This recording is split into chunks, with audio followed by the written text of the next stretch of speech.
How's it going, everybody? Welcome back to the RH Podcast. We're here for episode 2 for season 3, here by my co-host Damien and Rob and guest Shem from RetroBreeze. Welcome, everybody.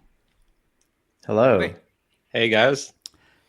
How are we doing tonight? So we got the live chat going here again, and for those listening in, I hope you're having an awesome ride home or going to bed or whatever you do going to the gym.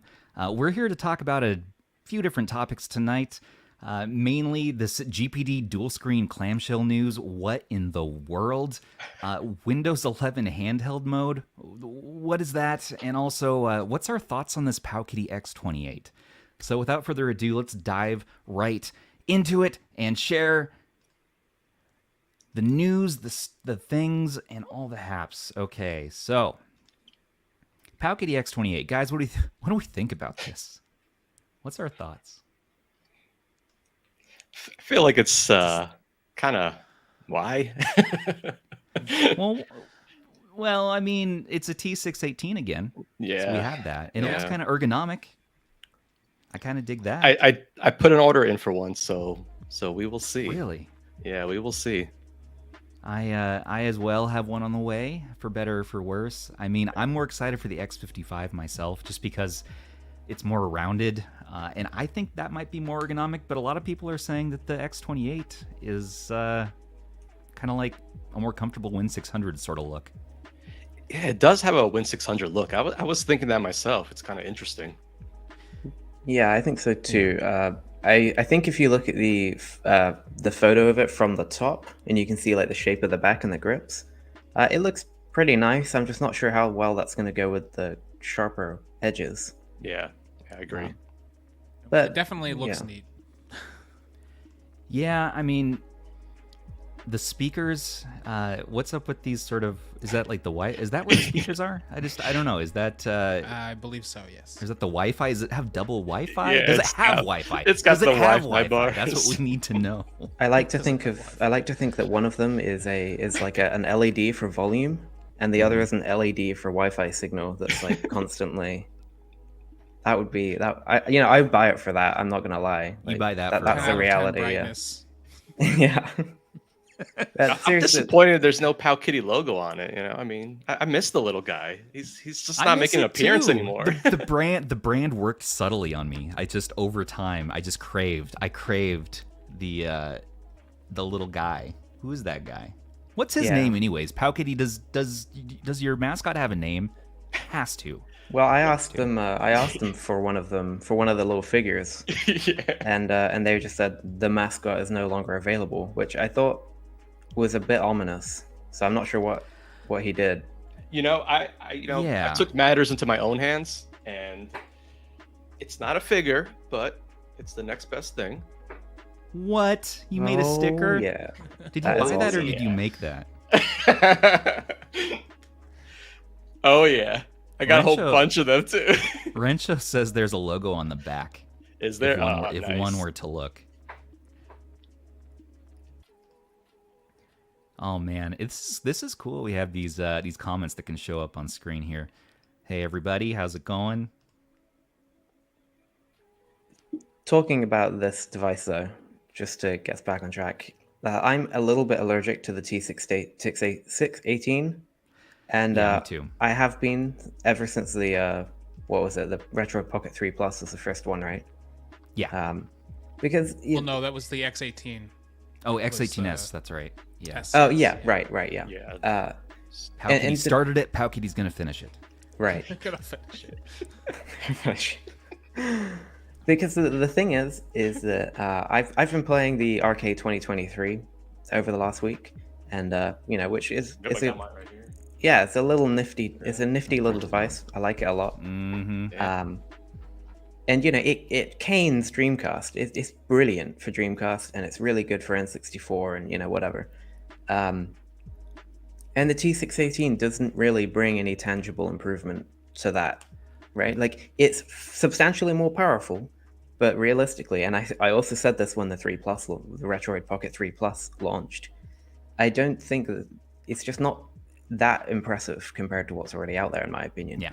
So I don't know. I think it's pretty obvious that the T618 is a very easy chip to get and work with right now. Mm-hmm. But the X28, I mean, why would you go for it over the Retroid Pocket 3 Plus unless you're still angry at Retroid like I am? That's fair. Are we referring Well, back to the customer it's, service situation? I think it's price too. I think they're coming in probably one of the cheaper devices, maybe. I don't know. Well, this is let's take a look. So 150, isn't it? Yeah, I think so. Yeah, see, isn't that pretty close to the 3 Plus? Well, the thing is, I was seeing that people were saying that like after shipping costs and all that stuff, I guess PowKiddy does the free shipping thing, so that kind of balances out a little bit. But fair enough. Yeah, I mean, the problem is it's such a crowded space with the T618 already. It's kind of getting like it's time to move on. Yeah, I mean, look at this page.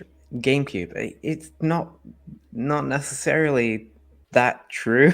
Like, I know I'm gonna get some flack for this. I just don't think it's quite good enough for GameCube. Well, or at least to advertise it. But then I guess they always do this.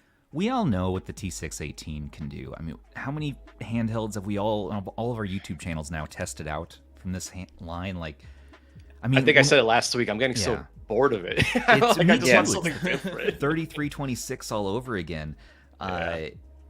When we make our emulation showcase sections for our videos, it's like, all right, I know what games to pull up. It's not fun anymore. It's like, where is the innovation and the fun? That's why the data frog again for me is like new territory. It feels like, even though it's $20, it's more fun to me to figure out what is possible. What can it do?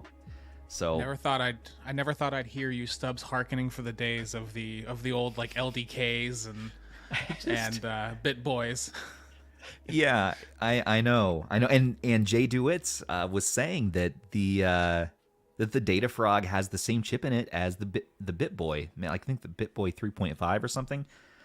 So in that case, it's known, and it's gonna have screen tearing, and we're gonna run into issues on Yoshi's Island and all this stuff. And it's like, oh man, so we already know this chip, but the company hid the chip, the CPU name. They physically etched it and scratched it off the CPU for some godly reason. I don't know why. Keep it a secret. Because we're to go to for a $20 device. Right. Exactly. They're never gonna know. They're never gonna know our shame.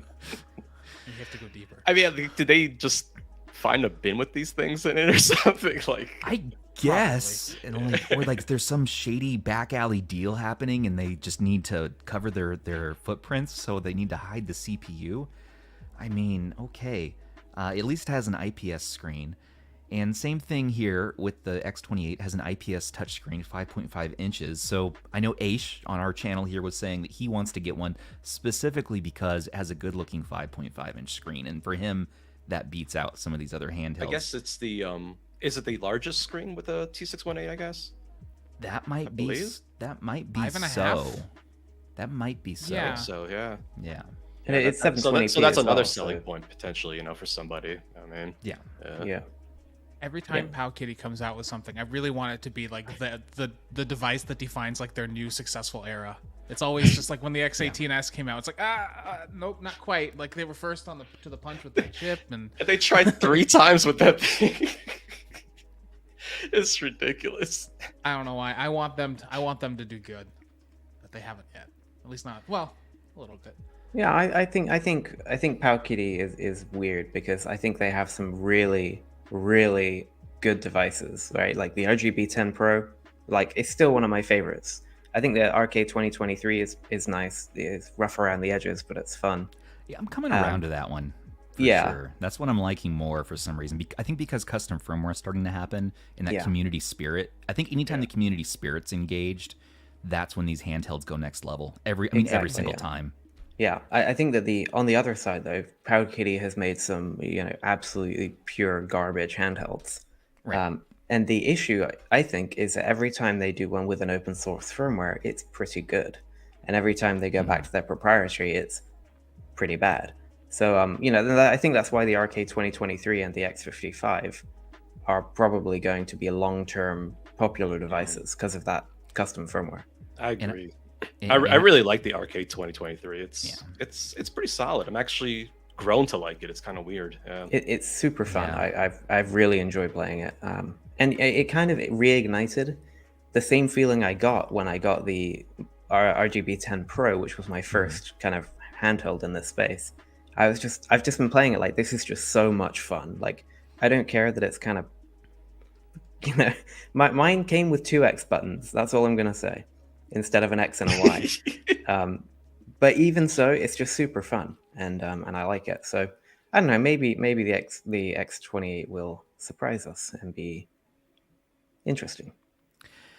Yeah, I mean, and that 5,000 milliamp hour battery at least, Damien, I know for you, that's a big deal, having that long battery life. So that's a pretty decent size. 5,000's nothing to sneeze at, right? That'll get it done. Did you buy one of these? Are you at all excited for this?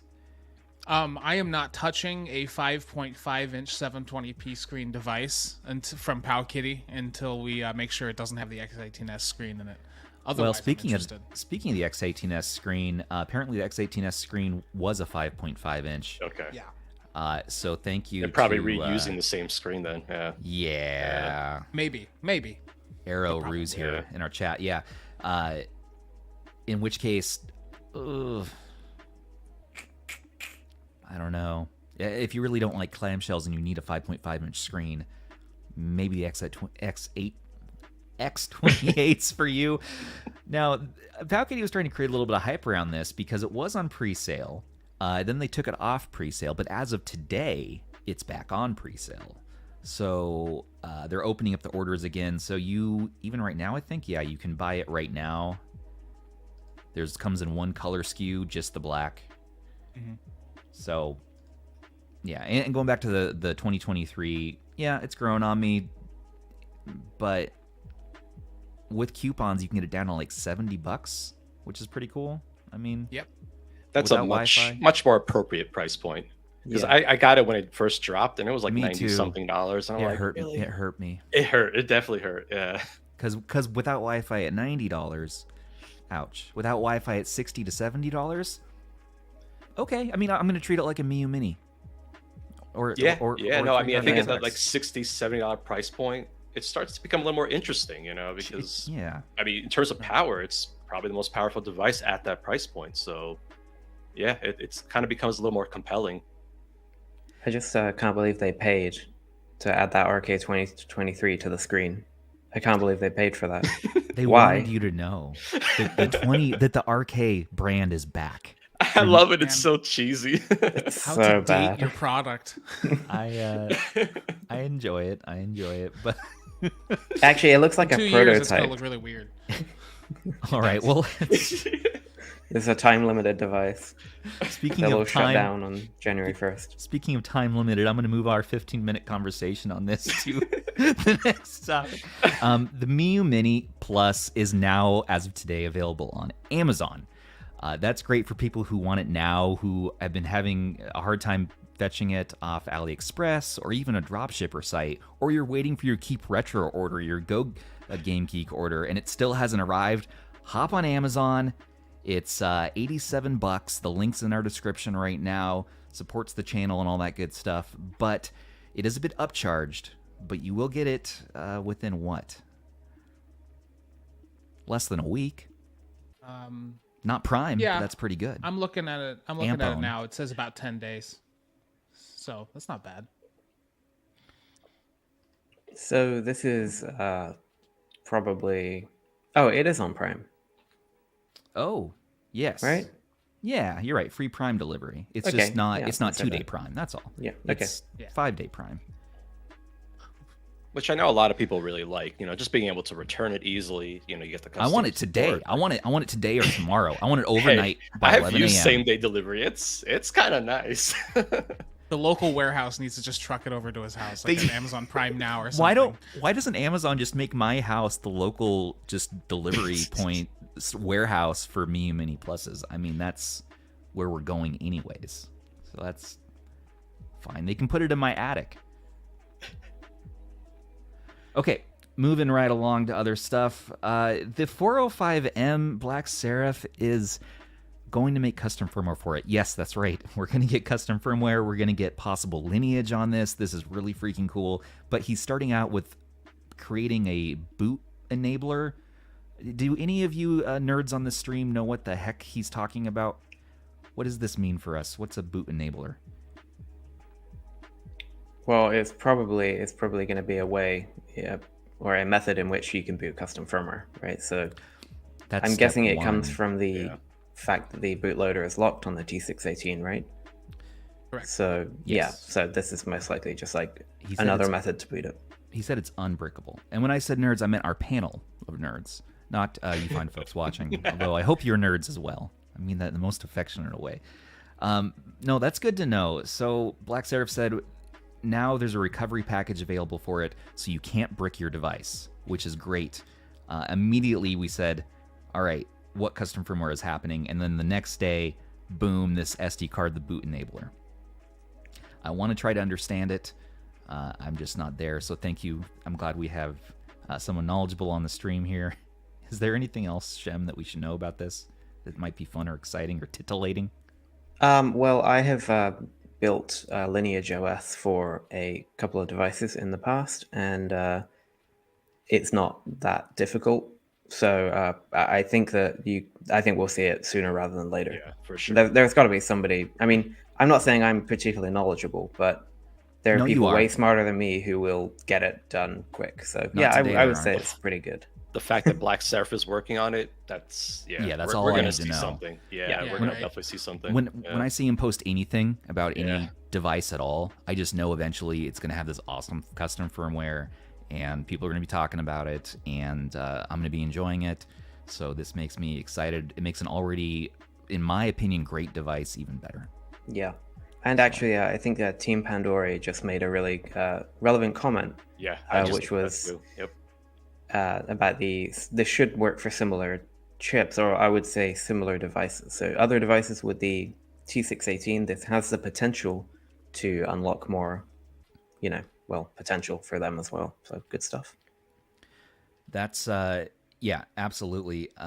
Cough, wasn't this all enabled by Retroid releasing their code? Cough, cough. Almost gonna- certainly. We're gonna get to that as well because Do there's we some know more if, exciting news. If Black Seraph got a unit from Anbernic, or was it just one that he got on his own? For the 405M, Yeah, I'm just curious because I would love to see more of these companies send these possible. units out to developers. Just to They encourage always their offer. development. They always Yeah. offer. It's really up to Seraph and whatever developer if they have Yeah. the time for it.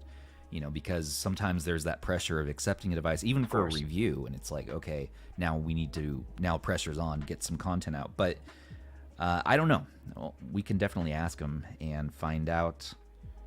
I'm sure he did. I mean, this is... Yeah, and I'm sure there's more on the way, too. All right, moving on to some other stuff here. So Rob brought this one, Retro Tech Dad. Apparently Windows is getting a handheld mode, and this was coming up from a hackathon that was in September of last year. Yeah. Rob, do you want to preface this at all?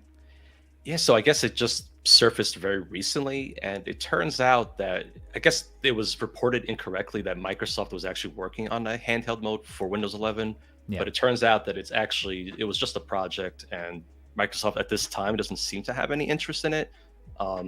I did get that Reddit post, so there's a little more information directly from the person who worked on this concept.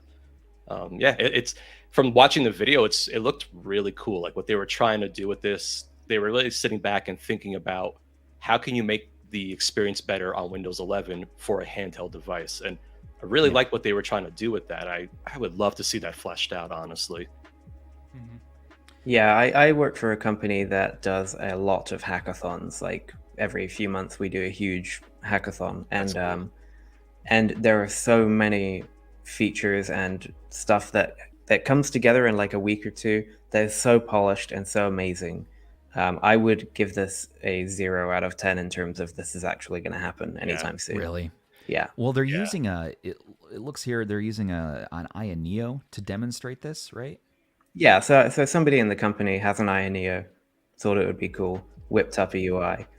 Yeah, so I'm not being cynical, but just to set expectations, I think that this Yeah. is exactly what the Reddit post and Rob said. It's not probably not anything to get excited about at this point. Yeah. However, I mean, it's an obvious move for Microsoft, in my opinion. So who knows? Yeah, I mean, I'm sure they want to get in on the handheld space. They're seeing Sony make money still. They're seeing Nintendo make hand over fist with money, and the Steam Deck becoming a thing. So, like, why are we not doing this? And the ROG Ally, that's the big one. The Right. ROG Ally is the first one that Microsoft Oh, is going yeah. to pay any attention to. Yeah, that's sure. Yep. yeah. It's right gonna- in their space. It's going to inspire them. It's going to inspire them to be competitive again, which we need. We don't need more Surface Duos phones, although those are pretty cool. Come on. I mean, there's a What? that's pretty cool. I mean, It's one of the coolest phones ever I released. mean, the Oh my first one goodness. was. I I mean, the love it. first I'm one was offended. pretty I'm good. I sorry. know. I'm sorry. I'll turn off my. There you go. See, Rob, I You have it love right it. there. Can This we is go- the most can- ridiculous Nintendo DS machine right here. Can we go one episode without referencing the Surface Duo? I don't think so. Because, yeah, it is nice. But the second one is not great. And if they're going to put their eggs into baskets, I'd rather it be a handheld basket with physical controls. In fact, why don't it make us a dual touchscreen with physical controls as well? That's what I want to. That's what I want to see. Oh, speaking of the 405M too, by the way, you guys see this stuff here? This is some ridiculousness. I don't know how widespread it is, but apparently the screen's separating on a few units. This is on Reddit here from just a dude who thinks. Very This is upsetting. really, really. Well, no, it's not really funny to me. That's what I was going to say, but that wording is incorrect. I found this myself a little funny because I'm working on my own retro handheld device, building it, and I also had this problem. It's so hard to get the screen to stay in right when Well- it's a sealed-in screen like that. But this is happening more and more. The Miyoo Mini Plus had a huge issue with this. I have a feeling that I could probably pry my RK2023 screen out with a fingernail if I tried. So I don't know what's going on. I think maybe the heat generated by these chips are melting the glue that used to be okay, or something like that. But yeah, it's sad. It's an issue that I think manufacturers need to pay more attention to. Yeah, and leaving it to a consumer to have to buy the special adhesive glue to try to fix this themselves, because that's the first thing they'll always say. Yeah. Fix it yourself. Or they'll send you a replacement screen, Yeah. but still fix it yourself. Yeah. I mean, to be fair, it's a simple fix, but it shouldn't be happening regardless. I mean, Right. there definitely needs to be better quality control on these devices. I mean, especially for the 405M, that is not a cheap device in that sense. So, for sure, we have to hold them more accountable for these kind of things. Yeah. Yeah, that's absolutely right. We definitely need to be careful by saying, when we say it's an easy fix. Yeah. In my opinion, this isn't fixable. It should be refunded or It should be exchanged. Yeah, I mean, but that's, yeah, but battery behind the screen, that's exactly right, because the heat generated by that Oh, yeah. this is going to melt like glue. So as you can see here, and what would drive me crazy about that is now the chance of getting like dog hairs underneath and dirt and stuff. Like, it's not ideal, and I would be pretty pissed if that happened to my unit. And well, on the Miyoo Mini Plus, or I should say on my Miyoo Mini Plus, Let's- actually the layers of the LCD separated, and that is Really? that is Let's see. intensely bad That's- for fixing it. Even if you do fix it yourself, you're probably going to get some dust and stuff in places it shouldn't be. Yikes. Well, I'm gonna see on mine if this is a new Miyoo Mini Plus, and I wanted to see if it had that issue. That's how mine broke. So just. Well, we're doing it live. Flashbacks here. We're doing it live. Everybody. Gonna rip it right out. Oh, my original Just Miyoo screen Mini had protector. that problem. I had to like kind of press it down in one corner. It was kind of popping out a little bit, so it's definitely an issue on there. Oh, we should probably turn it on first before we do this. That's the best effort, Stubbs. I say we leave it there. No, We curse the stream. No.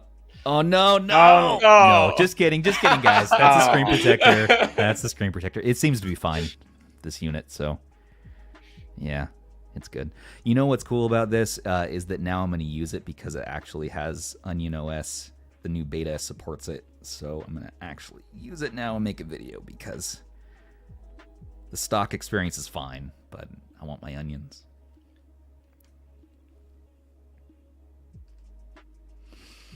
Let's rep some RetroBreeze. So speaking of the Miyoo Mini Plus, there is now. Turn off my thing there. Hello, sir. It's the Shem show. It's the Shem show. You have made a comfortable Ergo grip for the Miyoo Mini Plus. Do you want to tell everyone about what that's about?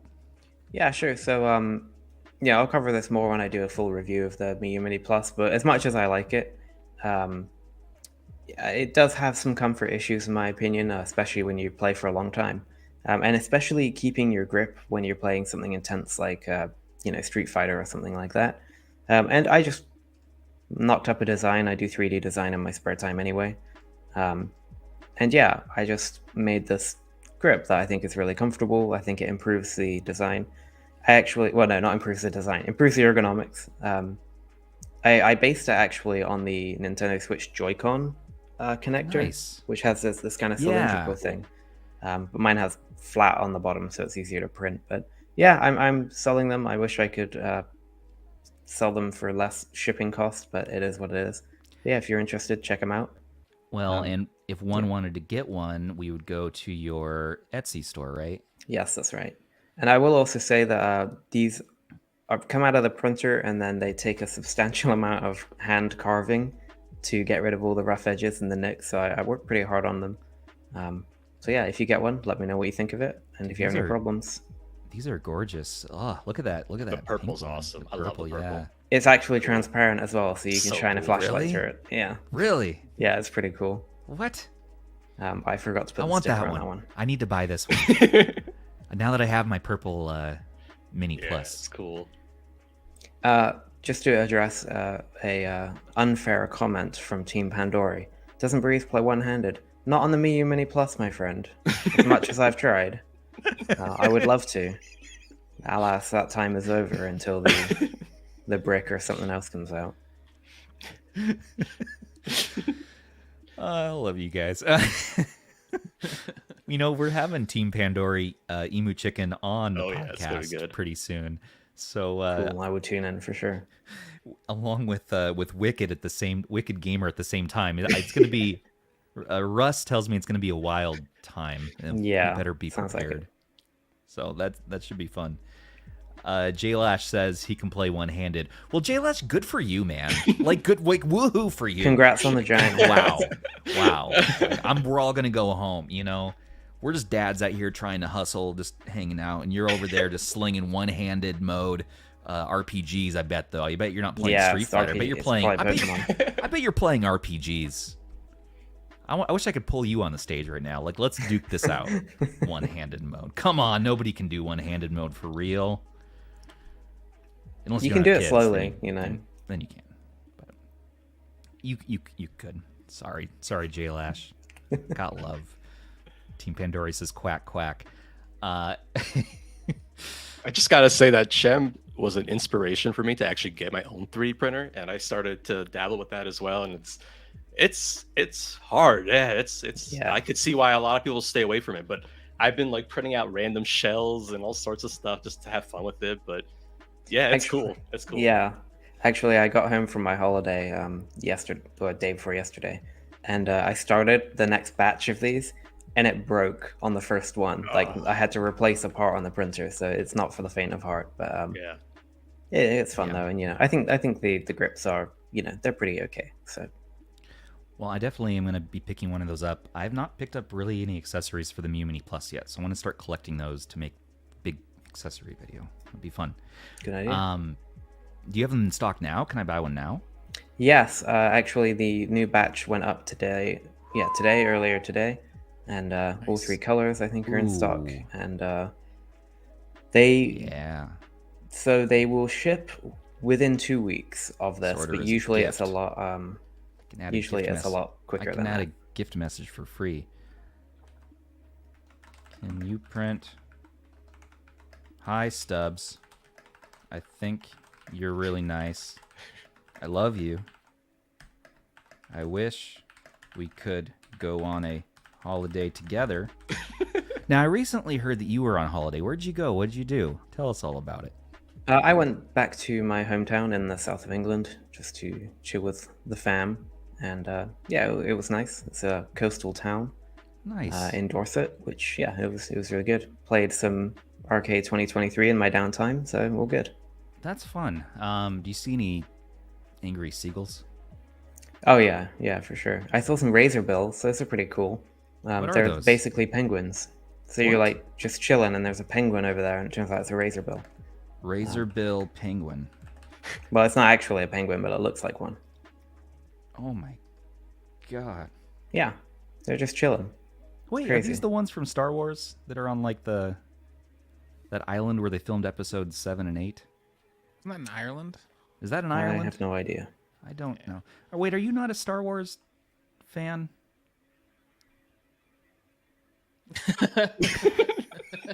I mean, Did I- it's 2023. What are we doing here? Don't Is know. anybody in 2023? No, not anymore. No. They ruined it. They did their best, but they ruined it. Hey, let's rep ourselves here. So pick yourself up a nice RH hat if you're gonna buy stuff today. While you're buying stuff, retrohandhelds.myspreadshop.com. Look like your best friend Zoo of Zoo Reviews, who looks just like this. Unfortunately, he has the hat on and just that great mustache. He's just looking very Zoo-like. He picked it up and so can you, too. Thanks. So, guys, what games have we been playing this week? That's what I want to know. Let's get loosey-goosey. Enough of this, like, news, blah, blah, blah, speculation. I want to know. Shem, starting with you, man. What have you been jamming on? So like I said, I've been on my Arcade 2023 on trains and in downtime on my holiday. So I played 2 games. One was Cosmic Spacehead on the Sega Mega Drive or Genesis, which is a really interesting game. It's a point-and-click adventure game, and it's a sequel to an NES game called Linus Spacehead's Cosmic Crusade. And the idea is you play as Cosmic, who's the most 90s, whatever that is, kid ever. Who is this guy? This... And yeah, the game is interesting because it's almost like what people in the 90s thought people in the 60s would think the future in the 90s would look like. So you get this really strange, psychedelic, really kind of just weird game. It makes no logical sense at all, but I used to play it as a kid, and so I know what to do at every point of the game. I played it so much as a kid, so I can just breeze through the game in like an hour. So I did that on the train, and it's fun. interesting. Oh, Codemasters too. Oh yeah, They make yeah, some good Codemasters, stuff. yeah. And after that, I was playing Soul Calibur on the Arcade 2023 because it turns out that system is just awesome for Dreamcast. It's really so is. good. It really is. Ooh. And here's a fun fact about me. I had Soul Calibur on my Dreamcast, but I only ever played like practice mode because I was, sad and by myself. And not really. But anyway, my favorite character in Soul Blade was Siegfried. And Really? until I played Soul Calibur on the train home, I never knew you could unlock Siegfried in Soul Calibur. So I unlocked him and I was like, what? And then I saw he looks like Val Kilmer in that game and I was like, what? And yeah, so I was just playing Soul Calibur, which I think is as close to a perfect game as you can get. I mean, it is phenomenal, that game. I'm sorry, but I haven't played it before beyond playtesting it for like 30 seconds. So this is That's when I fine. should spend time. Oh, Rob's shaking his head at me. No. Have I messed up? No, that was my launch game right there. Uh-oh. Good. Oh yeah, that's Oh, good no. stuff. Oh, The great- boy. The great thing is, like, you can button mash it, and it just, Yeah. it's just a regular fighting game. But once you get the hang of the parries and the repels and like the kind of horizontal versus vertical fighting system, it feels more like sword fighting. It's really cool. It's such a good game. Oh, love it. I'll try it again. This is the one that has Link in it, right? I can play as Link. No, No, that's Soul Calibur 2. That's 2, yeah. Oh, I've never actually played this one. Okay, So this Soul one's for Calibur 2 is Dreamcast. cool because I think it had Spawn on the Xbox. Then Yeah. Link was on the GameCube, and then who did they have for PS2? I don't remember. Heihachi from Okay, Tekken. yeah, that's right. That was cool. Yeah. Yeah. Yeah, Yoshimitsu is also in this game, and he has almost the same moveset, more or less, as in Tekken. So it's a cool series. It is a really good series. Yeah. And while I'm not a huge fighting game fan myself, Tekken is my favorite. So if it's like that style, I will definitely try this out and load this up in my next retro handheld Dreamcast, which very well might be the 35XX because Batacera is now working on here with the GPU enabled, which is freaking crazy. So we'll see if Soul Calibur works on there. One more thing, Rensho. Yeah, Kratos was in the PSP version. Really? Okay, let's do a quick breakdown. Okay, Soul Okay. Calibur 2 guest characters: Link, Heihachi, Spawn. Soul Calibur 3, if I remember right, didn't have any guest characters, and 4 had Darth Vader, Starkiller, and Yoda. 5 had Broken Destiny had Kratos. Yoda? 5 had Ezio from Assassin's Creed. 6 has Geralt from that other game. I forget. Henry Cavill. The Witcher. That's the Witcher, one. The Witcher. Yeah. That's the one. I think that's all of Bewitched. them. Bewitched was in the 60s, I think. Yeah, so 5 was Ezio. That's right. Oh, good. Good, Which is good. such a good choice. Isn't that a great choice? Okay. It's Yeah. so good.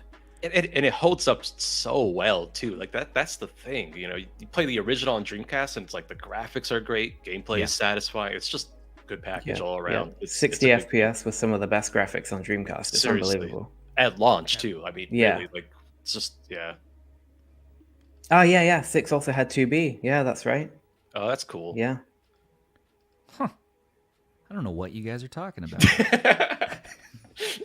Actually, to be fair, the PSP one is unreal as well. I'm gonna It's try this. easily one of the best games on PSP PSP. just in general was I don't- unreal. Like just the kind of stuff that was on that I didn't- platform at the time. Like wow. I didn't know they had Kratos in there. That's crazy. If you bring up like Final Fantasy Type 0 on the original PSP, that is unbelievable that was on a handheld at the time. Seriously. It's crazy. Oh, it's so good. Oh, I love the PSP. Let's do an episode about the PSP specifically. Okay. Just the whole episode. It could be this episode. I don't know. 100% on You can do board whatever for you that. want. Love the You can- PSP. It's I great. Still a Yes. relevant system today Too too. slow. Yeah. Oh yeah. All Which, right, well, by the moving- way, real quick, Russ, if you're Oh, watching, yeah. I do genuinely want to play Monster Hunter together sometime. So let's do that. He wants to do it. Yeah, I hope so. I saw it. I hope I'm there with you guys too. We should do a weird. Well, that Monster would be a Hunter. deal breaker. Oh, Monster Hunter would be great to do. So moving on to you, Rob. What game are you playing right now? I've been playing Ridge Racer Type 4. It's the game of the month. I'm probably not going to finish it just because I'm testing so many games right now. I'm going kind of on every different handheld and platform and just kind of messing around with that. But yeah, Ridge Racer Type 4, fantastic racing game from PlayStation 1 days. Honestly, Yeah. up until the PSP ones came out, it was definitely my favorite Ridge Racer game. So I think the Ridge Racer PSP games might be my favorites now. So yeah, but it's good stuff. This one looks pretty solid. It looks like the graphics from Need for Speed 3 to me, which is another favorite game of mine. I've never played Ridge Racer Type 4 before, so this is another one I need to add. Well, on I my like list. the drift mechanics in it. It cleans up really Right. nicely when you do the upresing and all Ooh. that, all the fancy stuff. It looks good. Can It's a you- fun game. Can you great power? soundtrack. Is there like a turbo mode where you can power into the slides like in Mario Kart, where you're There's like more a of drift. There's a drift mechanic. It's not really okay, like a drift? Yeah. There's like a satisfying in Mario Kart. I'm Yeah. talking about you do it like a jump with the shoulder buttons, and then you do a power slide, and it's really Oh, satisfying. I love that. Yeah, that is Yeah. definitely satisfying. It just feels so good. So when a racing game has that element to it, I'm like, I'm hooked. I'll play it to the end. Who is playing This this? one's I was gonna He's say doing this guy. such a bad job. I Oh thought my this was me goodness. playing. It's just a No, bad this is IG Oh, Company. oh. I'm just pulling up random I'm just waiting YouTube for them videos. to drift or take a corner better. I know they're gonna Crashing they're into a gonna wall, learn I was at like, some wait, point. that's the spot I usually crash into. Stop hitting it. No, the drifting mechanic on it was really similar to like I don't know if you've played Outrun 2006, but it's got the very similar way that it that you engage in it. So if you Yeah. played either game, Yeah. the other one's gonna feel really natural. It's kind of in that same vein. It's really good. Yeah, The you drifting kind mechanics of- on it, they're easy to get a hold of. Yeah, exactly. You kind of clunk into a drift, like it's almost like two different mechanics doing that their you best. click between. He's And, doing his best, man. I don't Yeah, think he's I'll- drifted once though. Yeah, I want know him he to hasn't. drift. He doesn't know how. Just tap the brake, dude. Doing his best. Oh, that's just painful. Come on, let's move on to the Rob's Oh, thing. yeah. This is driving me mental. I like how you Okay, you I'm felt sorry. the need to say something. I was sitting here watching this. I'm like, this isn't good. This is terrible. I have nowhere to talk, so I'll just pull up any video. All right, so who's playing Pokemon Black right now? That's Damien, right? This is your White, game. but yes. Pokemon White, yes. It's the same thing. Same. Yeah, no, for that's our what is it? RPG of the quarter is Pokemon Black and White. I didn't realize By a that. hair that thing won against a couple other really good looking games.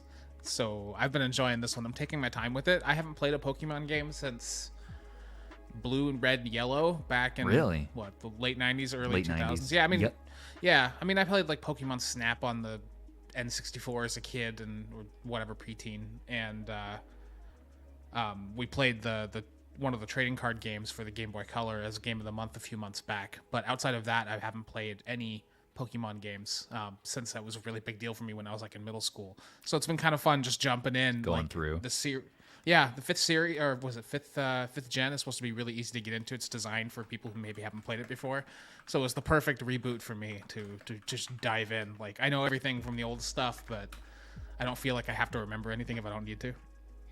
So it's been fun. Yeah, if you're gonna jump back into the series later on, I feel like White and Black were highly rated entries, right? They were the first DS entries. I'm gonna get hosed by Pokemon fans for saying that. Was I right? or No, was I wrong? that's completely wrong. That's so wrong. on I'm every actually, level. that's worse than the Ridge Racer video. Oh no. Go back. I We know can it's, edit that out, it was right? the first one to. No, we're not editing. It was the first to This is happening. not feature any of the old Pokemon. It was all new stuff. gonna At move least on before from you that, get though. to the end game. Well, that's good to know. I'm not going to play because it's going to take way too long, and I'm already focused on playing a long game, which is Tales of Destiny 2 for PS1. That's my game that I've been rocking lately, which Damien, I have you to thank and also to come after for making it happen. I'm just so happy that I'm playing this it. like just was presented to you from a random algorithm, and you were like, "This is the one." Like, that was the whole point, is- right? So I didn't know. I don't know what you guys were doing in there. You're getting crazy, making I think your second or third game of the month type thing. And I'm like, oh, new games to try. So I go look them up. And I'm like, oh, this one looks like Star Ocean 2. And then the battle system's just like it. The plot development similar, some of the mechanics. And I realized it's some of the same people working on both games, this and Star Ocean. So Tales of Fantasia crew, I guess. So this is really exciting. And the art style has me hooked. I just love just that slow-paced RPG nature to it with the really cool ADD battle system, which for me just clicks oh so perfectly. Bill, hopefully you're proud of me right now if you're still here. But my bandwidth's not loving these videos tonight. But it's just a cool style. Let's see if I can find the battle system. They have it in this Was video. this the last 2D one before they transitioned to? I think so. Yeah. Because I couldn't get into Tales on like for GameCube, for instance. Oh, really? I But- love that one. It's like one of my favorites. It's a good one. But this one, the art style is so freaking nice and nostalgic, and yeah. Was this the one that was on DS as well?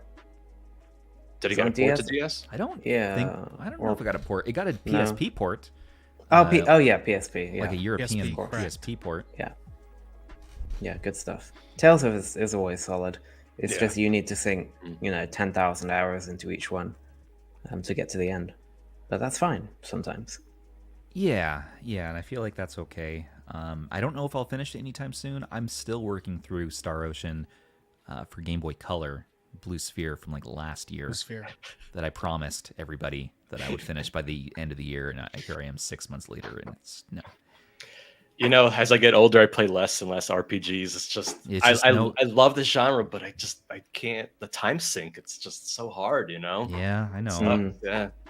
Can I introduce you to a device called the Miyoo Mini? You can play JRPGs while cooking dinner. Can I? And if it wasn't comfortable to hold, there happens to be a certain ergonomic grip. No, we're talking about the original. Come on. That's too small. It's not gonna. No, you're My thumbs you're are- have you steering seen- the have you stick. seen You're how steering big the my You're stick. thumbs are? gameplay. My You're thumbs playing. Fine. size Yeah, of those Mercury. are. Yeah. large. There's a problem. Yeah. All right. I'll give you that. Okay. I think it's more for me the emotional investment in like a feat that is an RPG. Like Why are for you me to play a video investing game in that isn't feet? like something I can do a week. Investing in feet. It's just it's like I don't know how far I want to get into this. How much time do I really want to dedicate this? Like what if it turns out not good? I get scared. And so like for me to jump into something like a commitment like that is hard. So like the whole Pokemon thing. It's like, okay, this feels like a safe option for me, but like Tales of Destiny 2 in front of you, it's just like, am I ready for this? I don't know. I'm not sure. Yeah, for me, I got to play it on a system that has good battery life. RPGs need to be on a system that has a good battery life. And the Miyoo Mini does check it. Miyoo Mini Plus checks the box too. I think it's great though we have fast forward because I mean it completely changes the dynamic with JRPGs. And in fact, I was looking at the remake of Final Fantasy VIII, and they added fast forward and stuff to that. And I was also playing Dragon Quest 11, which has you can speed up the battles by 3 times just like by default. And I think it really does change the way that we play them compared to how we used to. When we were kids and we had 12 hours in front of the PS1 every day. Right, you had the time to mess up back then, to just die over and over and over again. These days, who has time for that? Like, let's use fast forward. Let's abuse save states. I mean, Mr. Sujano tells us that every single day. And yeah. I mean, you can't I play on tempt easy mode now. I don't even care. I do too. I don't even care anymore. Back in the day, no way. Do you ever feel just a twinge of guilt when you go to choose like hard, normal, or easy, and you're like, Oh, for time. please, Oh yeah. please don't. Please don't. I was the judge guy me, that would younger like me. hunt the achievements and play through like the hardest difficulty just so I could have the no. bragging rights and That was everything. me. Like now it's easy mode all the way. Yeah, I know. Just, I tend to do just- that too. Just to I flex love on a a retro little. game. Oh, Go ahead. Go ahead, Damien. No, please. Yeah, just to flex on everybody here, I actually turned up the difficulty on Soul Calibur because I got so good at it over the last week. So, just saying, like, I am not playing you, Shem. Yeah, this is. I'm just gonna button mash my way to victory. the irony is it will probably work. 'Cause Yeah. My wife always canes me in Tekken, and I'm like trying to pull off combos, and she's like, "Yeah, I'm only like that with maybe 2 games. I got pretty good at Momodora when I played that, which is an awesome Metroidvania. I highly recommend it. It's available for pretty much every platform. But my wife and I were trying to get the platinum achievement on that, and we did. We did. Watched a couple of playthroughs, but we beat it on insane mode, legitimately. And that was my humble brag of 2021, and I haven't done anything like that since. So I've been playing in easy mode, even on Borderlands. have you beat all the Halos and Legendary?" Yes. No, I haven't played Halo before to be on Fair multiplayer. enough. Fair enough. I mean, I will now that Xbox emulation's getting really awesome on the Steam Deck and other handhelds. I'll do it for you if you want. No, that's not necessary. I'd No, like that's to. really- I'd like to offer it. I will think about you the whole time I'm playing, from the start to the end of every game. I'm not like a super Halo fan or anything, but that was just one of those games that I feel like as a kid you just always play it on Legendary for some reason. And now I play it and I'm like, no, I just want to not do this. Well, I think like Halo 2 had the worst Legendary mode. If you did it in co-op or whatever, it was terrible. Just I think if your teammate died, you had to restart the entire level over again. It's like, it's so bad. Twice the liability. Oh, listen, have you guys ever heard of a game called Perfect Dark? Okay, co-op mode. That's the game. That's the game you play when you were kids. What is this Halo? We didn't have an Xbox in my house growing up, so I don't know what you guys are talking about. We did that was prime N64. PC time for Damien. Yeah. Me too. I had an E-machines. Speaking of... one thing, let me loop back to the Tales of thing and just say, Bandai, please re-release Tales of Graces, please, on Switch, on PC, on Steam, please. That's all I want. ActRaiser 2. That's what we want. Whatever. Let's go emulate them. Okay. Well, go emulate yourself. So. All right. All right. I guess that's out. I guess we're streams done. See each other later. We're fighting now. Hey, so you like the Xperia Play and other obscure devices? Why don't we segue into obscure devices that we're all enjoying still right now? Shem, who had the Xperia Play? Was that you or is that Damien? Believe it's both. You both liked it. You both have one. All right, let me get.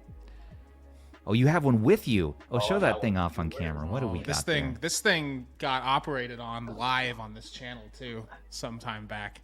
I should pull that video up, but I don't dare. Well, it looks like garbage, so you probably shouldn't. It's gonna have to be in 280, 240p. That's what it's gonna have to be. So here's Spawn Wave showing off the Xperia Play. This is the standard black model. I can't get into this device because there's no physical analog, but that's just me. Why do you guys like it? Why do you guys so think good, of it like a Miyoo Mini? There you go. Like neither does that. All three you have it? I almost picked it too, but I'm like, we're gonna talk about the Xperia Play regardless. Yours is here. Something else. In heart, because the innards of this one came from you. So I had an Xperia Play inside of me. Yes, exactly. They came from inside of you. We traded a bunch of handhelds like a while ago. Oh, right. And one of them was an Xperia Play, yeah. So I put like fresh parts on it and everything, and did like a big custom ROM of like a website that doesn't exist anymore. It's an old baby of mine. That's what got me into this whole thing. The Xperia Play holds up. It holds up so well. It's absolutely absurd. I mean, I was playing N64 on the Xperia Play in like 2011. I mean, not amazingly, but it was possible. And it's just, I wish I had mine here because I feel like I'm the only one that doesn't. But I do have 5 right over there in various states of disrepair. You have 5 Xperia Plays? Yeah, I've been meaning to fix them, but I just haven't got around to it. But sorry, I think, well, this is both mine, Damien, so I'll have a little bit. I have such an emotional connection to this device. Like, it's almost like silly, and I feel like the biggest nerd in the world, but it's just one of those devices that I will never dislike it. And let me go away from emulation real quick, because it's something that I found really interesting with the Xperia Play was the native games. And you might know Gameloft, the mobile game studio. Yeah. Mm-hmm. They got a lot of flack back in 2011, 12, 13 for basically ripping off console games and putting them on mobile. So they had a game called Shadow Guardian, which was Uncharted. They had Star Battalion with Star Fox. They had Backstab, which was Assassin's Creed Black Flag before Assassin's Creed Black Flag existed. They had all these games that they were putting in. They were putting them on an Xperia Play with controller support. And they were just, when you look back, it had to be the beginning of mobile gaming. Like, seriously, those games were so good for the time. And I just love them so much. And the Xperia Play is just, it's just such an amazing device. Go ahead, Rob. No, I was just going to say, I missed that Gameloft generation. That they were, honestly, I know they were doing copycat games, but man, they were fun to play. They were It- good. It's what mobile needed at the time. They really needed it because we didn't have that. We had the Java era, and then we kind of slipped into the Android era without. iPhone was doing okay with games, but Android didn't really have anything other than regular tap puzzle games. And then Gameloft comes along with like full 3D open world Assassin's Creed clone out of nowhere, and yeah, it was just such a good device for that. And Sony actually supported their devs really well. Their API was really well documented, really easy to use. And there was a huge community around the time. There was a website called XperiaGamer.net. And I actually met the guy that ran it, and he was just such a cool guy. He worked for Sony. Yeah, I remember just chatting with him about the Xperia Play, and we were just nerding out about it. But it's just one of those devices that nothing will ever have an impact on me like that one did. Yeah, beautiful. And the cool thing about the Xperia really Play cool. too is that a lot of the versions that were released were actually sort of exclusive for the Xperia Play because they added controller support. So Yeah. at the time, if you had like an Android phone, you couldn't actually get that controller support in it. So it was kind of cool. It just, yeah, I mean, I feel the same way as you guys about it. Yeah. I think it's a great device. I think that the saddest thing though about all that is that it was a time of really bad DRM, and many of the best Xperia Play games are no longer playable on it, and I don't think they ever will be. I even tried to circumvent it myself before, but it was just way too much work.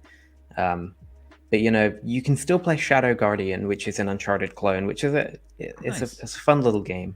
But stuff like Dungeon Hunter, which was Diablo, and what was it?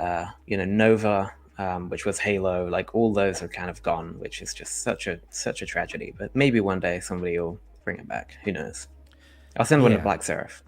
Yeah. If there's anybody, man, who could probably get it going. Well, especially when you look at the modern day versions of those series, they're all like online play required. You have to connect to the internet. It's a shame. I mean, I kind of hate that when you have a single player game that requires the internet to play it. It's like, come on. Yeah.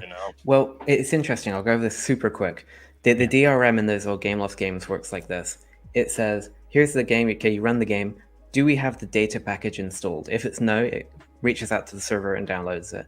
If it's yes, it reaches out to the server and says, hey, can I play this? And then it says, no, you can't, because you know. But the problem is, all it needs from the server is that yes. And so technically, all you need to do is to circumvent that and make it return a yes, and it should work, because it doesn't actually need to download anything. But, like I said, I'm not a super skilled developer, so I wasn't able to get very far with it. But, yeah, it is what it is. Xperia Play, though, beautiful device. It's going to be an upcoming retrospective for my channel. I'm gonna really do a deep dive in it because it's just worth talking about. It's a great device. Yeah.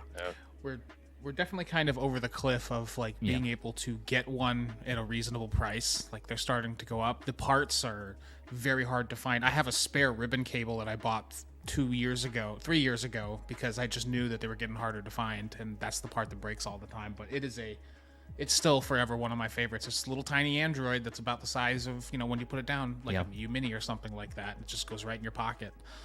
It's definitely still one of my favorite little mobile guys. Yeah. And that's one I had for a little while, because Damien, I know I got one from you, and it had a bigger battery mod on it, so it had this honking battery, and it was heavy. Battery. And I ended up switching to the smaller battery, and all I did with it was just load RetroArch and just do some basic emulation. I thought, okay, all right, this is cool, but I never had one back in the day, so there was no nostalgia factor for me, and I'm like, okay, there's a lot of other devices right now that are going to do this better. So, but now I'm kind of missing it a little bit. You guys are kind of getting me like that FOMO right now. Like, Xperia Play, yes. It's cool to have in the collection, I mean, really, like if you are really serious about these kind of devices, it's kind of an interesting piece of history in terms of the whole space. And it still has some merit. It's still worth owning in that sense. So yeah, I like it a lot. I would even argue that it's actually a very viable pocket retro gaming device. Like it really is. Yeah. Well, I mean, I still use mine all the time. Tiny. Yeah. Absolutely. Really? Yeah. Wow. I mean, I mean, there's like the 405M, which is, I mean, this is just what I haven't reached, and this thing is like a Yeah, Yeah. that's so good. Look at that. So very pocketable. tiny. So Beautiful. pocketable. Yeah. Well, cool. Rob, what about you? So I picked the kind of one that I talked about recently, which was it was actually the Razer Phone 2 with the Jungle Cat controller attached. Right. Like, here, I got this thing over here. Let's pull And yeah, up I mean, a retro it's- tech it's- dad video. Kind of a wide boy, but it actually has a 16:9 screen. And the cool thing is this Jungle Cat controller is kind of like Switch style. It's really crazy. Yeah, I mean, it's just like, huh. Wait a minute, and that pairs right on like a Switch to the Razer Phone 2? Yeah, it's all done with Bluetooth. I mean, yeah, it's pretty cool. I mean, That's nuts. the screen on it is fantastic. I mean, it's 16:9, which is kind of like the big thing about it, especially for emulation. Yeah. Still got enough power. It's got a Snapdragon 845 Well, on it. I mean, So right there, it's rocking what? Yeah. Outrun Yeah. 2006? you know, it's a cool little device, you know. And again, typical Razer, they just don't know how to market their things. It's the same thing we're seeing with the Razer Edge. I mean, it's like, Yeah. they completely bumbled Hey, that. And Hey, at same least we're thing getting with the phone. Lineage. Yeah. Hopefully, you know. I like I how hope the so, I like how the Jungle Cat doesn't block the speakers of the Razer Phone 2. It's so good. It's cool because it's like the case. It's like a Yeah. case that's molded for it. And it's Yeah. like, so well. I mean, it's I you know, Razer Yeah, actually has RGB good lighting. products. Just don't know what to do with them. It's Yeah, like- I have two Razer Phone 2s in my Nice, box of projects, but the screens are still absurdly expensive to replace, and they both have broken screens. So when that's those, the thing I've noticed. Yeah, yeah, if they drop, I'll repair them for sure. they are hard to come by too. It's weird. Like, I mean, especially in good condition. I mean, the USB-C ports fail on them. You know, typical Razer build quality. It's not meant for longevity. So, Is you it- know, It was a fast phone. I had one for a brief time as well. I liked it, but the edges were so damn sharp that I ended up switching it for like a Galaxy or something. well, especially when you compare it to the phones that were being released at the time. I mean, you Right. could see why this thing flopped. I mean, it just looked so odd in a space where phones were starting It to transition to like 18:9, really thin bezels. You know, the speakers on the side kind of made it look really chunky and big. So, yeah, it's a cool device to look back on now. Right. But at the time, I could understand why it didn't do so well. But it was Well- kind of like one of the first truly marketed gaming phones too, which was kind of interesting about it as well. So yeah, I mean, I would have picked one of these up if I had known the Jungle Cat was there and I could have had this awesome Switch-like experience. I probably would have kept it. But it should have been in the box. It honestly should have. It should have been a package. Like, it should have been the Razer. It should have been the Razer Edge Gen 1. Yeah. What it feels like. Yeah, it is. Well, let's take a look at, while we're on YouTube, let's plug our guest, RetroBreeze, again. So we got Shem here. Congrats on the 6K, by the way. You're on Thank your way you to very 10K. much. This Wow. is- Amazing. Thank you. Now, I always go, anytime I have questions about the N-gage, this is the channel. This is the only channel I reference. You mean this one? Yes, the Oh, QD. Mm. Bring it up Right, to the... Oh, yeah. my Retro Tech Daddy has one too. Of Yeah, course, there we go. absolutely. You know what's funny is that I actually owned the Taco phone originally back in the day. I never had the QD. The QD was something I added to my collection later on, but I was all Taco phone back in the day. Yeah. Well, I think that in retrospect, it is the better hardware. Just a little bit. It's a bit more comfortable, for gaming purely. Yeah, It's got yeah. a little bit better battery and speakers, but I mean the QD is just such a neat little device. I actually would love to get the original one again. I kind of miss it. I have Yeah. nostalgia for it, you know. Yeah. I don't have it now just because, and as Shem's showing here, you can emulate the N-gage on a Yeah. lot of systems on Android with the what is it, ETA? EKA 2L1. Yeah, EKA 2L1. What does that stand for, by the way? Do you know what that naming means? No idea. Random. Something to do with Symbian, I'm guessing, Oh, okay. because it's actually a Symbian OS emulator. Right, and for gaming. Symbian also runs on Nokia phones, other Nokia phones. Yep. And then there was a follow-up N-gage, an N-gage 2.0, which has a Metal Gear out for it, which you and I talked about a bunch last year. I still want to play that, but I can't figure out a way to do it without buying an N-gage 2.0 device. Well, you can emulate it on the N95. Beautiful, very good, Rob. Big screen there, Rob. Which is cool because like this one had the typical slider stuff. Yeah, like that slides out the other side. You do it that way. Yeah, and you got controls on the sides here, which is really cool. And that becomes your gamepad controls. It's excellent. Yeah, it's so good. This is if you want to play 2.0 N-gage stuff, this is definitely the way to do it for sure. Yes, N95 8 gig version. Oh yeah, beautiful. And actually, it had hardware acceleration. It's a really cool platform to mess around with. Like it's just again another oddball in terms of handheld history, in terms of mobile gaming. Like it's just fascinating. Like it's fun. Yeah, it is fun. It's pushing almost 20 years old too. It's just like, oh, that's crazy. Well, the EK2L1 emulator does original N-gage and the N-gage 2.0 platform. And you know, my video is very old. It's a very early video I made, but it still works. It works on any Android device. Like literally, you can do this on the cheapest Android device and it works fine. And Stubbs, if you go back to my channel, I made something pretty cool for emulating N-gage. Oh, let's do it. I love Renshell's comment too. Yeah, it's true. Oh, it's beautiful. The only stream on the internet where two people would randomly have N-gages within arm reach, unprompted. Yeah, we didn't even have N-gage on the show notes, by the way. Nope. We had other devices, but N-gage was not something we had listed, so I love it. Hey, can I answer Team Pandora's question, actually? Yeah, of course. Okay, Metal Gear Solid Mobile. It takes place between Metal Gear Solid 1 and 2. And I it's not like a deep story, but it's basically, oh no, anything I say is going to ruin the game. It takes place between 1 and 2. It's stylistically like 1, but with the kind of, or graphically like 1 with the style of 2. It's cool. It has a really interesting stealth camo mechanic where you take photos of objects with the real camera, and it changes Snake's camo to the color of the object. So you take a photo of a Coke can, his camo turns red. It's great. Do you have any content on this on the channel here? Yeah, my tutorial will show a bit of gameplay on it. The one that you were on before. But what I want to share, I think I told you, Shem, that's how I found your channel a while back. And yeah, I mean, I was just searching, like, has anyone done N-gage emulation? Is that a thing right now? And your channel came up, and I was like, oh, I like this guy. Yeah, my yeah, thank you. My video is extremely detailed. It tells you everything you need to know. A little bit too much, actually. That's called having a niche. And it's awesome. Yeah. I love it. I will watch niche content on stuff I will never ever touch in my life. I just hearing someone experienced on the topic makes me wildly interested in it, and I'll watch all their videos.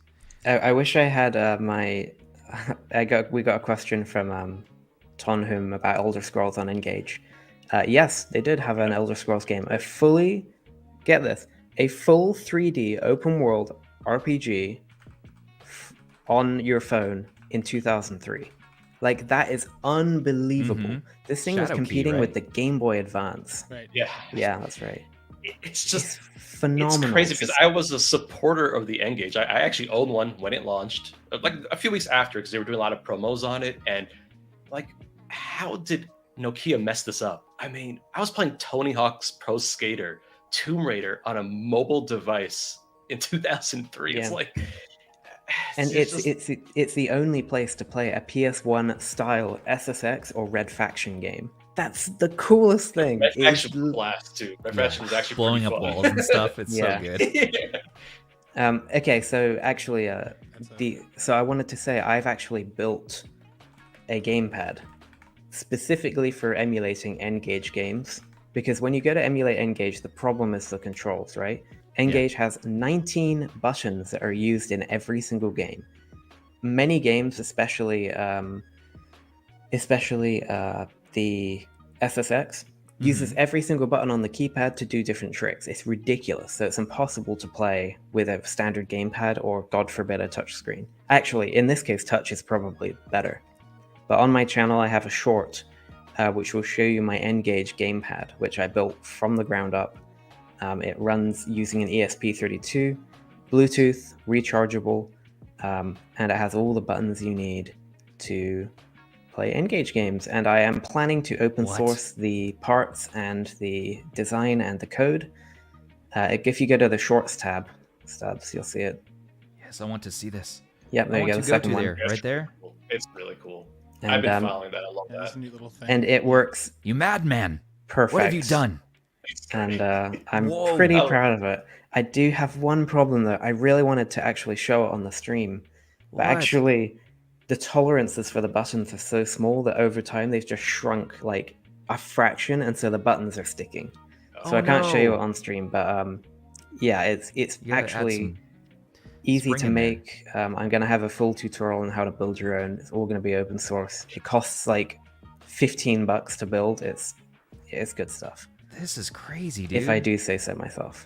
Yeah, no, this is wild. I've never heard of anybody tackling. It's so important like too, just from a preservation point of view yes. as well. To be able to experience these, if you're somehow you caught a video on N-gage, you're like, I want to know more about it, and you can go and emulate these games and be able to do these kind of things. It's so important. This is an important part of gaming history. And it really, like, I know N-gage people laugh when they hear it, but you know, it actually did a lot of cool things, and it's definitely worth investigating it. So yeah, I'm all for N-gage stuff. Put it on your Etsy store. I was considering it, but the amount of time it takes to build and the components and shipping a battery and all that is going to cost hundreds of dollars. Yeah. And I think it's a really good beginner project. So I might do like a commission, maybe if somebody's really desperate for me to do it for them. But otherwise, I will open source it. I will have. I've already recorded the tutorial. I don't have a 3D printer. I don't know how to use a 3D printer. I don't know what you guys do with this 3D printing, but I'm so impressed with it every time I see it. And you're making fancy things. What the heck is that? I'm experimenting. Like that's just an STL file I pulled up. I'm curious to see what you can do and how can I tweak it myself. But yeah, I mean, Shem was an inspiration for that for sure. I'm trying to kind of figure out what can I do? Well, how can I have fun with this? You know, so it's cool. It opens up different doors. I love it. Well, I'm very excited for this. You all heard it here first. Well, his shorts is where you would hear it first, but this is the freaking coolest. I can't wait to not have to deal with touchscreen numkey buttons for my N-gage, or not have enough buttons on my controller to map to play N-gage games. I can play Crash Team Racing, Shem's favorite N-gage game. Oh, that's such a crazy release for N-gage. So freaking mental. Just you play the pre-release like beta, and it's fantastic. It's so good. And then the release, they just widened the FOV, making the entire game unplayable, completely unplayable. It's the most N-gage release ever. They probably didn't have the dev team probably didn't have N-gages. One guy had an N-gage, and the last coder who touched the project was like, "Time to ship tomorrow.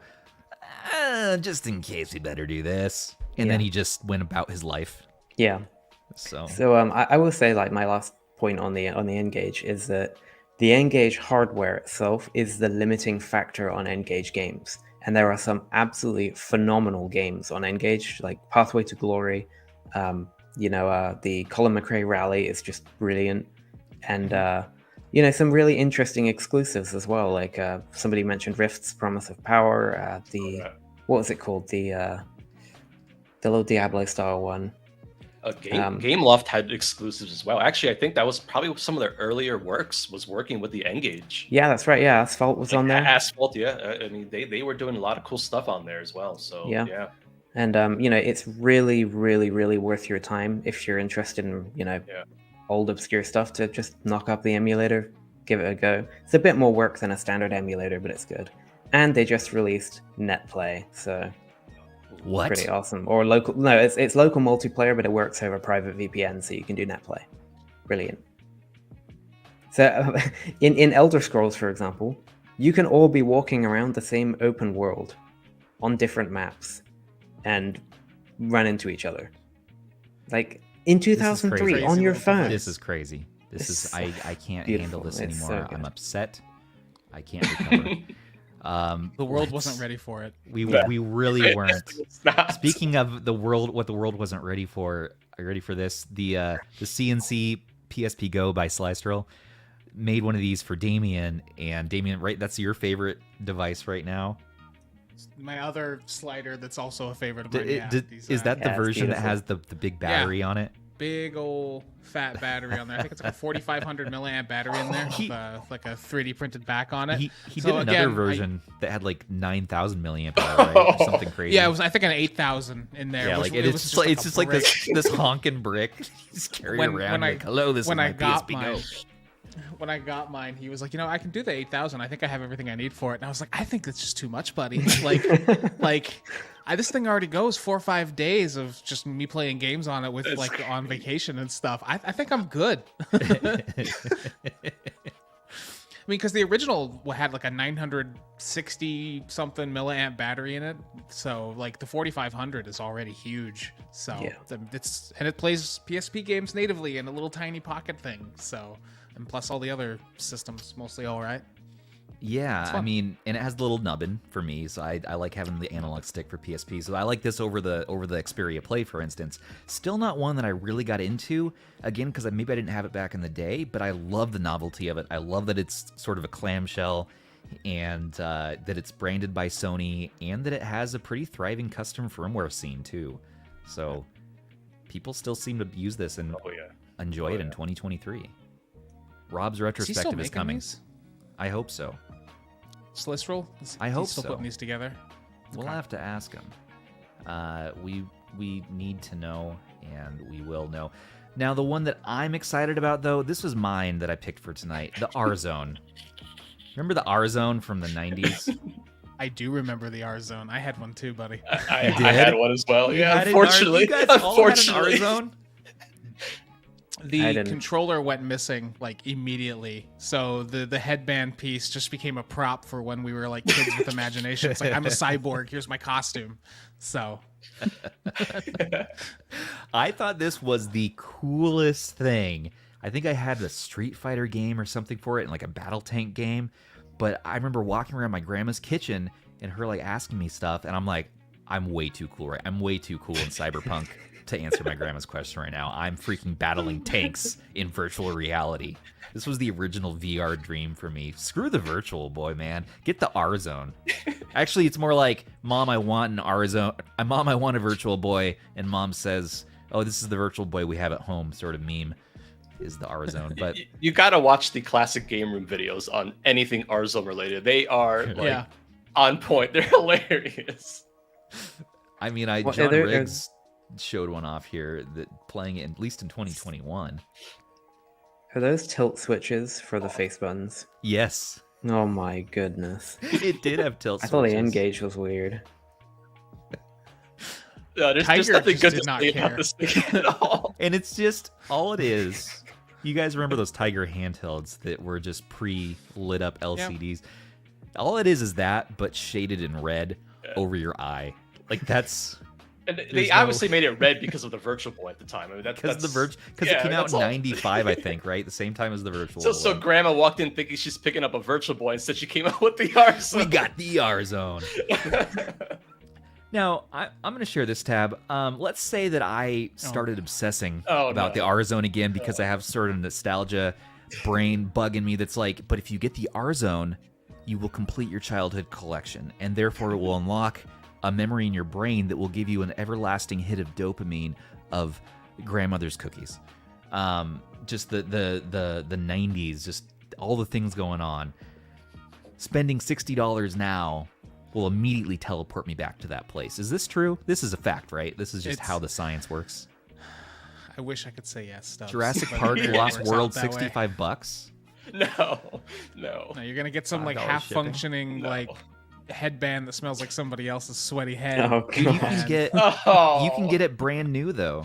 Look at this game at least. Look at that guy. He's out. No, you guys can't see this. He's having fun.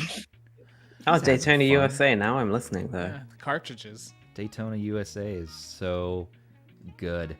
I mean, you can get one for as cheap as. I mean, let's just say that I wanted to maybe just look into it just a little bit. There was one Just there in say- the picture. He was wearing like a rubber glove, and I think that's the correct That's way the- to approach this device. They had one that was a Star big Wars screen game. version of it too.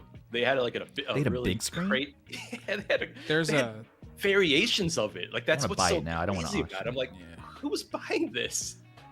there is a group within our community that actually is interested in these, just probably for the same reason Stubbs is interested in nostalgia. But there's the XPG, which Yeah, was like that- the Nice. second one The that other came one, out, yeah. and that's like a proper handheld. It doesn't strap to your head. This one's only $43. Sure, it's used and probably a little bit sweaty, but look at that. It looks pretty good. Look at those, the dip switches on for the face buttons. Well, you know, You know? seriously, if you can detach that headband, you can run it through the wash, no problem. Yeah. Like, Yeah, and you can use some Ripmore dye to make it green if you want. If you want. So anyways, that was my thought on this. There's also something exciting I wanted to share with everybody before we talk about the GPD clamshell, because I save that to the end because there's some...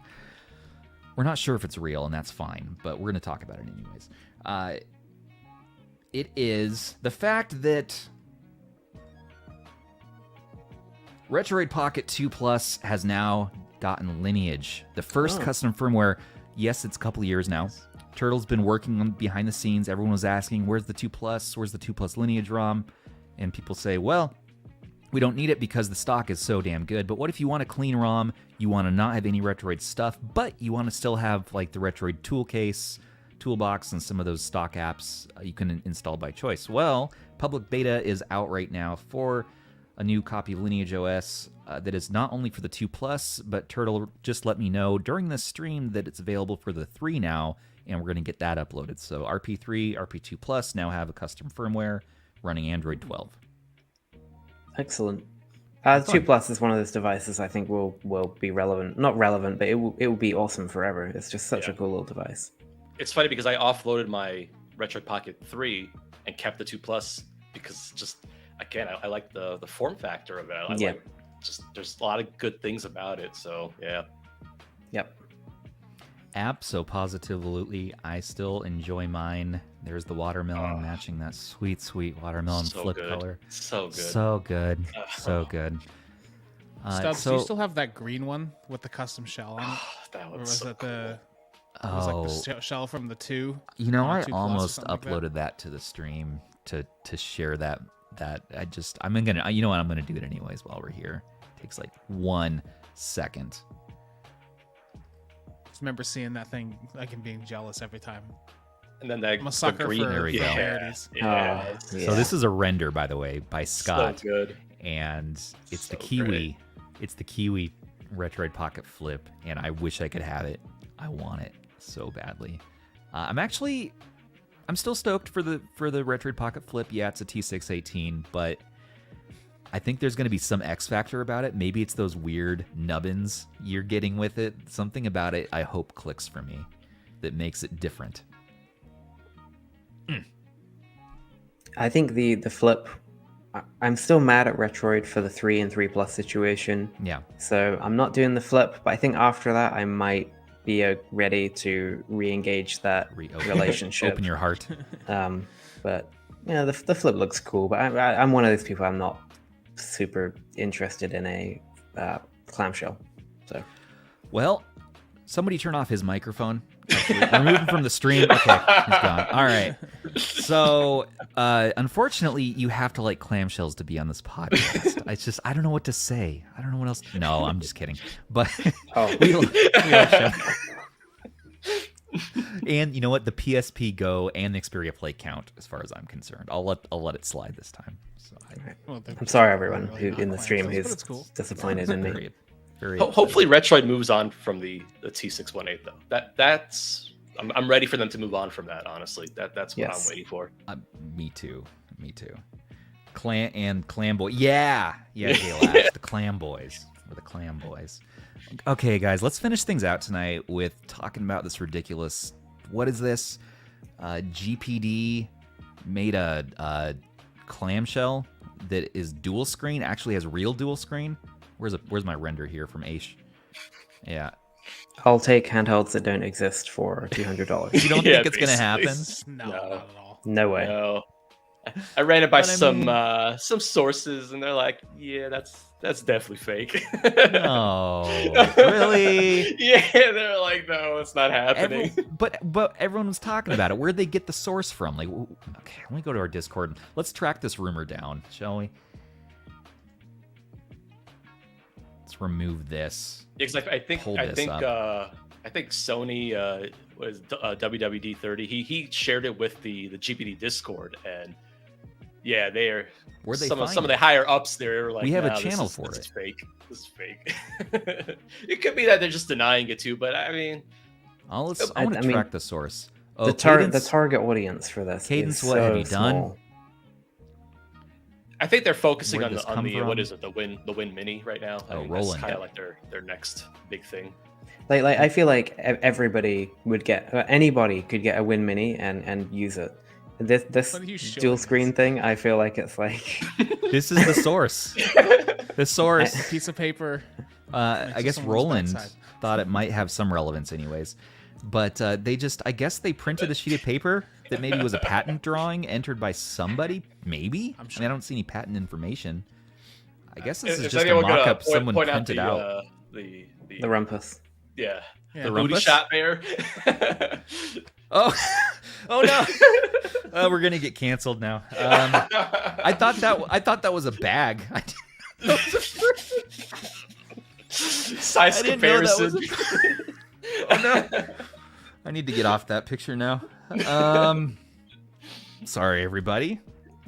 I didn't mean to be dropping badonks on you just on the live stream.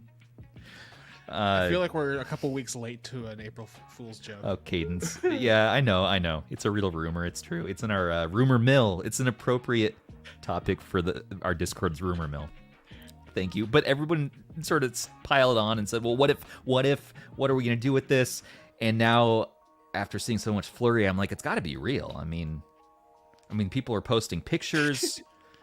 There's, that's the GPD Win 1 and 2, of course, but I want to believe. I want to believe. I mean, my issue is from a like a business perspective. Like I was saying, like the GPD Mini or the Win Max 2 or something. Anybody could get that and use it and get its worth out of it. This thing is only for people who are interested in 3DS emulation. To the extent True. they want to buy like a $500, $600, $700 Yeah, they device, do. Yeah, that's we like do. one or two people. There would be no point in making this, in my opinion. So that's why it screams no to me. I just don't see that. And from a software point of view, Yeah. Oh yeah, forget it. nightmare. I couldn't even imagine GPD trying to get that right. Forget it. Yeah. Oh my god, that would be awful. Oh, we're getting live feedback in the channel even. Sony says, I thought it was a bet. I'm not saying I don't think it would be a really cool device. I think it would. I just think it would be pointless for them to make it. It would be a money hole. It would be The thing is, like, out of the Chinese companies, GPD sort of sometimes tries to pick devices that actually make sense from a point of view where you could sell it, except for the XP Plus, which no one bought. But beyond that, they do all right. No Yeah, like I think the slider with the keyboard under the screen, like that's to me that was a device that I looked at and I was like, that's actually a handheld PC that has a feature that I would really want to use. Same with the Steam Deck's trackpads, but this dual screen thing, like, I mean, just I think it would be awesome for just DS. I don't need 3DS, but give me but that's the thing. perfect DS. Just DS. Yeah, but Just DS. That's because it. you can't buy a DS with an awesome, beautiful like OLED screen, for instance. But you could have a retro handheld with a nice OLED screen. Because for me, I never played DS, the original, because the screen was this matte TFT looking thing. Yeah. And even if you won the lottery, the screen lottery, and got an awesome looking, they did have a couple IPSs that trickled in. Yeah. Yeah, actually, a fun little story there. I got I have the Monster Hunter Generations 3DS XL, and the reason I got it was I was working in Best Buy in the US at the time, and this guy bought every single one we had and returned all of them because he was trying to win the 3DS lottery. And so because of that, basically they were like, returned stock and you get a bigger staff discount on it. So I was like, yeah, get me one of them. Yeah. And I still have it to this day. It's still great. But I agree with Cadence. The best way to play a DS is still the DS. It's still the 3DS. Yeah, it really is. On the 3D, I guess you're right. The 3DS, then you at least, if you can get those dual IPS screens. What? Emulate SNES on the bottom screen and PSP on the top at the same time. Same time. It'd be like those like Elden. Twice the efficiency. Yeah. I get some games done that way. We're gonna fast forward through, because you could fast forward an RPG on one screen, and then unskippable cutscenes. You have something to do. That's so good. You're waiting on that Tales of Symphonia battle entry animation, where it all shatters and goes away. You're waiting for that while you're playing Super Mario. YouTube up on one. You could have your guide on one screen and your game on the other. Come on, let's. Yeah, but this is so niche, though. It's so niche. Well, from a technical standpoint, it's very hard to do dual screen devices. They exist. The Surface Duo is a perfect example of that. No, Microsoft had to. Oh no, you brought it up again. I know. I quit. Microsoft had to go through a lot of hoops to get that to work, and it's a very custom setup. And Microsoft put a lot of money that I'm sure GPD doesn't have into something like that. Asking for a dual screen like Android device is rough. Yeah, it's not easy. I still want it, but I still want at least one company to make it just once. Even if it's gonna be PowKiddy. Yeah, I'll take it. PowKiddy, 2 screens, they're the same thing. Then I really won't be disappointed this time. But the thing is, it'll be a 6001. It will be like the X70, where you'll get a really nice device that you want, but then you turn it like 1 degree off center, and the whole screen inverts. It's dumb. Oh, that thing is. They should put those screens in a landfill. They should not exist in 2023. They're awful. I don't believe you're accepting its shortcomings there, Rob. The thing is the X7, is it the X70 or 77? But like it's such a novelty to have like a 7-inch retro handheld in your hands. Yeah. And then you turn it just a little bit, and it's like, oh, the worst. So bad. Sorry, I mean to segue onto that. But, no, it's that V90 thing. Where for me, what saves that handheld is the snap. The screen's not good. It's just not TFT. Much about that thing is that great. Have you heard the satisfying snap? Have you birthed a child with the satisfying snap happening? At least 3 of us have now. I sent Jim a V9. Everybody. Okay, I tell you, if you have a child, if you have a baby, and you can prove to me, I will send you a V90 because it needs to be there for the birthing. It's just tradition in our community, on our podcast, in life. And I sent one to Jim. I sent one to Thor. I had one.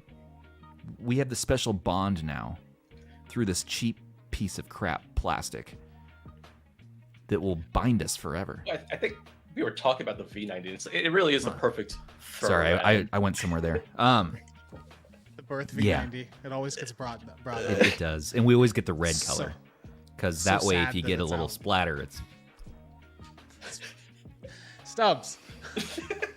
All right, so thank you everybody for joining us today on the Retro Handhelds podcast. We got Wicked, we got Wild. Actually, no, we had RetroBreeze on today. And Shem, thank you so much, man. Where can we find you? That's what we want to know. Yeah, thank you for having me. You can find me at RetroBreeze YT on YouTube, and I believe also Twitter and Instagram, although mostly YouTube. But yeah, YouTube. I'm doing tutorials, I'm doing reviews, I'm doing grips, I'm doing N-gage, of course, and yeah. I'm excited to get that grip, so I'm going to order that, and I will include it in one of my roundup videos about these devices, and I will shill it endlessly. No, but only if it's good. Only if it's good.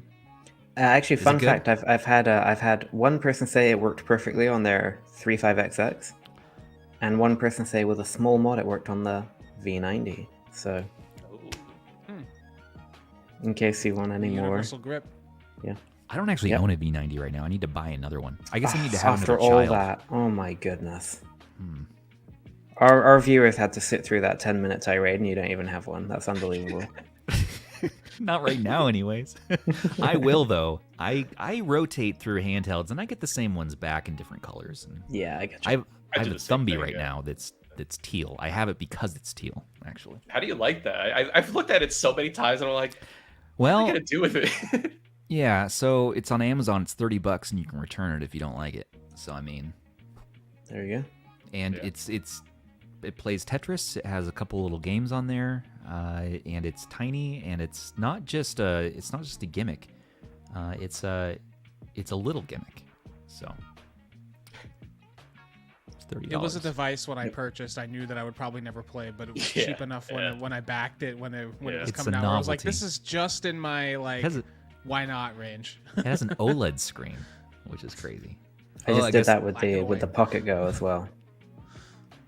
Oh yes, yeah. Pocket Go is still happening device. Yeah. Well, let's pull up. And thank you, Jaylash. Yeah, Jaylash picked up one of these sweet grips.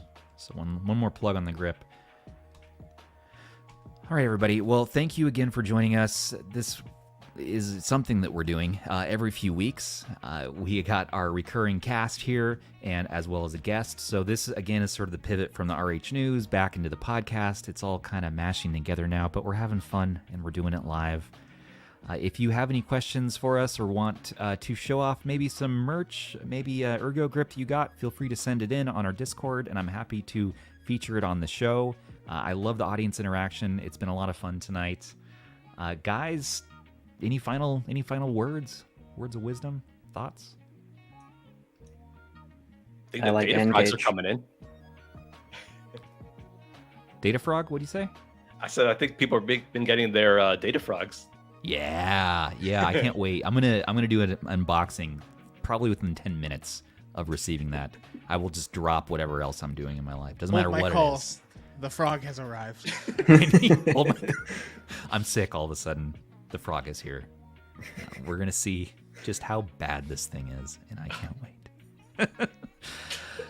Oh my goodness. Let's pull up this Patreon screen. Top right. Josh. Top right. Who? Top right. Third down. Oh, thank you very much. You know, I just noticed I'm above the pooper guy. Well, change your name. That's what I'll. That's Let's just the drop only the way buck. to fix this. I have to do it alphabetically to keep my OCD in check. I actually have to add a few more people, so sorry if I missed you this month. All right, guys, this stream has gone long enough. This has been Stubbs the Retro Handhelds. Thank you for watching all that. Take care of each other. Take care of things. Take care of Zoo. Okay, bye. Yep. Have a good one. Take care, guys. Bye.